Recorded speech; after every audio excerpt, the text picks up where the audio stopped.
Kia ora koutou, ko Tomini Vitimaunga, ko Aotearoa, ko Ngati Kawalangi Waka, no o Tautahi Ahau, ko Sean Weaver taku ingoa. Sean Weaver Ecos.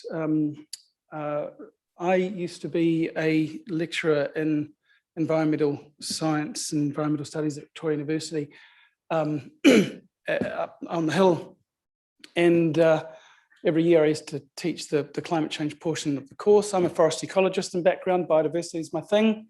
Climate change was just this annoying thing that used to take up all the oxygen in debates and things in the sort of mid-2000s. And then one summer I thought I'd really better read the latest science on climate change because I'm teaching this stuff. You don't have to be an expert on all of the things, but I needed to get up to the play. And I come across a range of things, and you learn about critical thresholds in the climate system when you study climate science. And I crossed my own critical threshold that summer in 2004, which I call the holy shit threshold. And this graph really got me over the line. Climate variability before the Holocene is to the left. Going to the left is going into the past, the future is going forward. And in the last million years, climate variability is mostly the big part of the graph. And then after the last interglacial ended, we ended up in the very narrow range of variability that we have now. And that's when it became possible for smart humans to do agriculture. Because we were reasonably smart 11,000 years ago, but agriculture wasn't possible because agriculture needs a climate system that doesn't go all over the place like that over there. And yet even in the relatively short range of variability in the climate system in the Holocene, some of those dips have been enough to wipe out civilizations because drought is the biggest killer of people and civilizations. In fact, wars have never killed civilizations, but drought has. And the thing that got me over the line with climate change is basically the long range forecast is serious drought for big parts of the world. Now we've got, I'll be talking for 10 minutes. How many people will be added to the world population at that time? There's about 2.5 every second new people in the world, about 8,000 every hour, 200,000 every day, and about 85 million every year, a country the size of Germany, added to the world's population every year. We've got to feed all those people on a diminishing resource with the intersection of good rain and good soil is starting to go awry.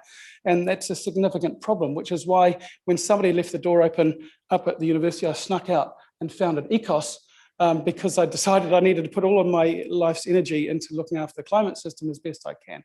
The word ecos comes from the Greek oikos, the root word of the common ancestor of the modern word ecology and the modern word economy. And so ecos is really a marriage of ecology and economics. Very close alignment between temperature and carbon dioxide.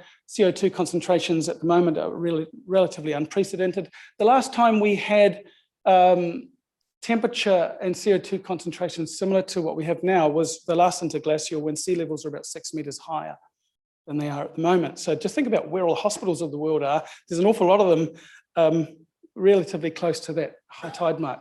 And there's an awful lot of population in that space as well. So the current trajectory of global emissions is on a steep but upward incline. Where we need to go if we actually want to significantly address the threat of dangerous climate change is on a deeply downward curve. And the thing in the middle there is a drawdown. It's almost like a Herculean challenge, which is a wee bit like saying, go and empty Wellington Harbour with a sieve. Herculean challenges are really kind of impossible. But then you can turn this Herculean challenge into just a series of monumental tasks if you break down the global problem into a series of wedges. And this helps policymakers not lose the pedals and just give up and go home. Because if you present policymakers, including CFOs of hospitals, with an impossible task, they just say, look, forget it. Whereas if you give them just a series of monumental opportunities that are doable, then they might consider it. And this is why the notion of the drawdown wedges is worth considering. And each one of those wedges is just a significant effort towards one part of the global puzzle, of which many parts of that puzzle have been spoken about today already.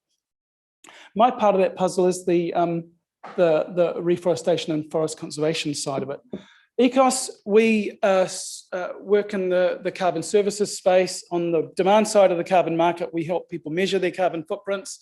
reduce their carbon footprints and then offset the balance and then get to zero. We have a certification system. New Zealand has two certifiers in that space. One is government-owned Toitu, who's a sponsor of this conference. The other one is family-owned private entity Ecos.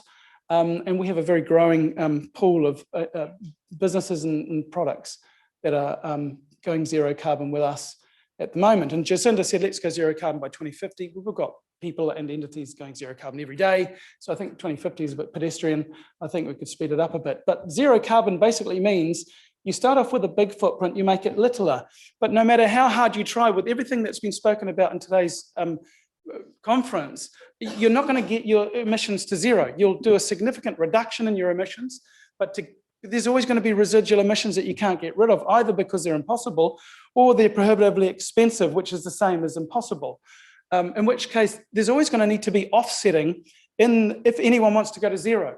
So the fact that we produce emissions is not actually in itself an evil thing. Last time I checked, I'm not a plant, so I'm a net emitter anyway, and humans are net emitters. It's really about the ecosystem balance and what's going on the other side of the ledger.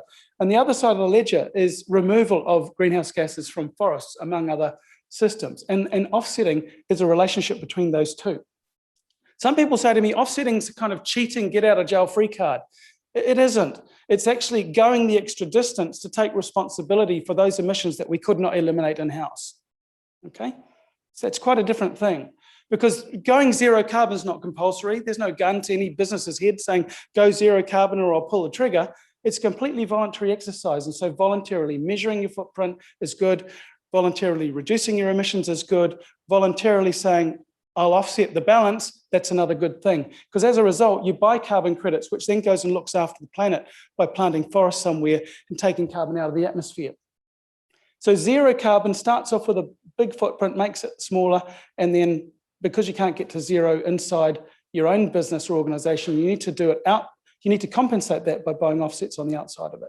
That's essentially what it's about. And so you get your emissions and your offsets and they balance out, and that's what zero. And then through time, you reduce your emissions.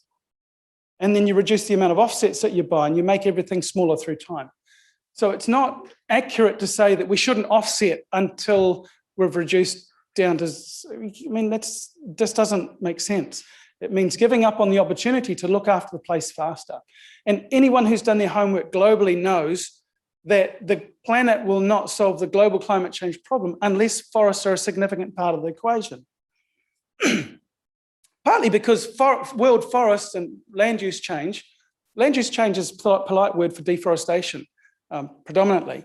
And land use change accounts for about 17% of the global total emissions, which is equivalent to all emissions across all sectors for the nation of China and also the nation of the United States. So this is the biggest single sector of emissions in the world is the forest sector, which is why if we don't turn our attention to it, we certainly won't solve the climate change problem. The concept of offsetting is about managing the reservoir of carbon dioxide in the atmosphere, using a concept of water, if you like. You know, people think of reservoirs like water. So you've got the tap at the top, which is emissions going into the tank, and carbon sinks is where it's coming out at the bottom, and you manage the size of the reservoir. The more that we can turn a gas into a solid or a liquid, the more carbon's coming out of the air and not acting as a greenhouse gas. When you're doing the things that people have been talking about in this conference today about reducing emissions across diet and buildings and transport and all sorts of things, a good way to think about that from an economics perspective is to think about the marginal cost of abatement, which is the cost of the next emission reduction that you can cause. So anyone who's done fruit picking will know that when you go and harvest fruit, you go around the bottom end of the tree and everything's easy because you're standing there and you're harvesting plenty. And the number of fruit per hour that you can pick are lots. But as soon as you've harvested them all, those fruit are gone, which means the next fruit, which is the marginal cost goes up. So then you're going to have to jump. And then the amount of effort per apple goes up. And then eventually you're going to have to get a little ladder and eventually some sort of equipment. And the cost of getting that last apple is very, very expensive. Yeah. So this is this notion of the marginal cost of abatement. Now, climate change policy and financing and carbon markets are designed to help focus our attention on the low-hanging fruit by saying, let's all harvest the low-hanging fruit And when the cost of abatement starts to get too high, it's not economically efficient to carry on harvesting fruit on our own tree. It's more efficient to harvest more fruit on somebody else's tree. And that's what offsetting is. It's about more efficiently spending the finite amount of money that's around in the world for offsetting. For climate change abatement. And so the idea in an institution like this, identify your low-hanging fruit, and those are the cost-negative abatements. So when you turn the lights off, you pay less electricity. When you cycle to work, you're not paying for the petrol. When you don't fly, you're not paying for that. So there's lots and lots of cost-negative abatement options in any organization's cost curve. Then after that, you've got the cost positives, and some of those are relatively low cost. The thing is as long as it's cheaper than the carbon price per tonne to get rid of those emissions in-house, you might as well do it. Because once it gets above the carbon price, then you're more sensible to buy carbon offsets. And that's globally why carbon markets were designed, to put a price of carbon into the economy, to stimulate activity to harvest all the fruit up to the carbon price. And as the carbon price keeps marching up, it keeps on being more and more sensible to do abatement in-house before you do offsetting. Imagine then you measure your carbon footprint in your organization through time across a number of years, and then you can see where your low-hanging fruit are, because until you've done that measurement exercise across all sectors inside your organization, you won't know really where to begin, because you might do a whole lot of things like change the light bulbs throughout the hospital, but then later discover that actually most of your emissions are coming from your conferences, from your flights to, well, not under COVID, but you look at the footprint of a hospital. The flights are probably the most carbon intensive activity. There may be some in boilers and these sorts of things, but measurement helps you identify where your low-hanging fruit are. Then you harvest those fruit, but you can't get rid of all of them because you still have to go to some conferences, and you still have to, we still have to use some emissions. We need to burn some carbon. But even though we reduce them, then we decide we're going to do some offsetting. So we've caused carbon benefits inside the business boundary by doing that. We've harvested the low-hanging fruit. Then we've offset, and then our tree is empty and we've harvested the high fruit. And that's what's called zero carbon. And if it's outside the business boundary, then it's called offsetting. The other clever trick is that you can also do a thing called carbon insetting, which is where you do the removal of carbon from the atmosphere on inside your own business boundary. So imagine the hospital in region X says, let's create our own carbon credit factory and build a forest in the hinterland to look after the waterways in our region, and that can be our source of carbon credits for our zero carbon aspiration. And then what we're doing is doing a number of things. Economically, there's a few clever things. I'll skip through this because they're a bit technical. We don't have time. Offsetting, you buy carbon credits on the market. The market price keeps going up, and that's a good thing because it's going to stimulate more investment into low carbon technologies. But as a buyer, you're exposed to future carbon prices, and those prices are going that way. You're exposed to credit supply competition and risk because you're not the only person in the market wanting to access these credits. There's lots of other people, businesses wanting to get them. And if they're not available, then you can't get them. You can't necessarily control the provenance of your credits because you just got to buy what's on the shelf in the market. And the cheapest carbon credits in New Zealand are not the ones that are going to look after waterways in this country. They're the pine forest carbon from industrial pine plantations. It might be lower cost in the short term, but it's higher cost in the long term. Insetting means you grow your own carbon credits, right? Which means that you can get your credits at cost rather than be exposed to future market prices, because you build your own carbon credit factory and then producing carbon credits every year for the next 150 years. And you're getting them at just the cost to look after that forest. You had to establish the forest, so that's the capital cost, which is a near-term cost. But from then on, it doesn't matter what the carbon price does, it goes to $150 a tonne and you're just going, sweet. Doesn't matter because we're actually getting them for an equivalent of maybe about $40, say, forever.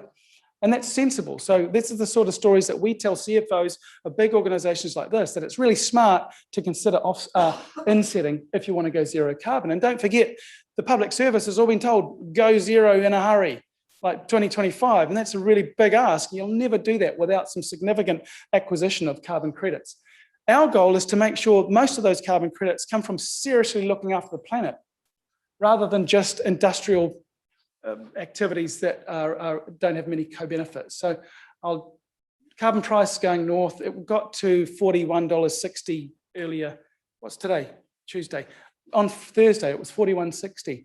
When I started in the carbon markets, I foolishly tried to get involved with it. Really, see the dip is really at the bottom, really low.